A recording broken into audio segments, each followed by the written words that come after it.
Salutare! Din cauza că pierd refrigerant sau freon, cum se spune popular, sunt nevoit să schimb acest senzor. Denumirea în limba germană e Drucksensor, Druckschalter sau în engleză Pressure Switch. La noi în limba română îl găsiți sub denumirea de comutator presiune sau senzor presiune aer condiționat.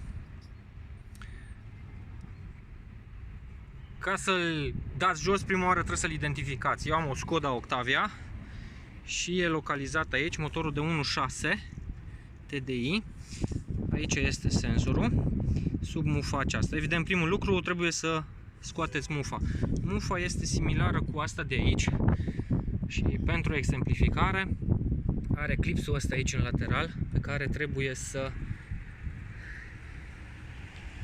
declipsați ca să puteți scoate mufa. Ați înțeles ideea, e un pic mai greu de făcut acolo, dar nu imposibil. Evident că eu am făcut chestia asta. Și acum ideal ar fi ca să puteți deșuruba senzorul de pe conductă. Ideal ar fi o cheie tip picior de cioară, și am găsit că îi spune. Din păcate eu am doar o cheie de 17, mai mică, aia vreau să zic, o cheie de 17 mai mică și cu mult talent veți reuși să desfaceți. Nu este strâns foarte, foarte tare, dar aveți nevoie definitiv de o cheie ca să-l dați jos. Cel puțin, să zicem, un sfert de tură, jumătate de tură, ca să slăbiți. Asta e senzorul defect și pe aici, pe undeva, scapă presiune. Scapă refrigerant. Și cum o să-l pun pe ăsta nou? Simplu ca bună ziua. Evident că e mai greu când filmezi și o să-mi fie și mai greu. Nu strângeți de plastic. O să-mi fie și mai greu de strâns ultima bucățică cu cheia. Dar mă descurc eu. Na. Despre asta e vorba în videoclipul de astăzi. Mai multe detalii în descriere. Numai bine! Ăsta este spațiul de manevră.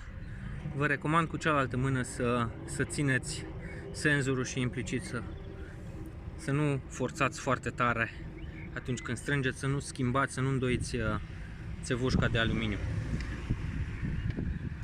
Dacă nu vreți să lucrați pe sus, o variantă ar fi pe jos, deși spațiul nu vă dă voie, pe jos pe la pasajul roții și cel mai probabil va trebui să deconectați furtunul de la compresor de pe circuit pe undeva sau de la radiator cel mai probabil de la radiator va trebui să deconectați furtunul și să scoateți prin zona aia Drăcovenia ca să puteți să deșurubați.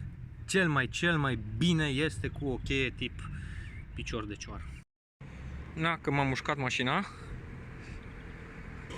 Asta e. Nu e satisfacție fără un strop de sânge. Asta se întâmplă când nu ai sculele ideale pentru diverse operații. Și le faci tu, evident, în loc să apelezi la profesioniști. For your info, ca să știți.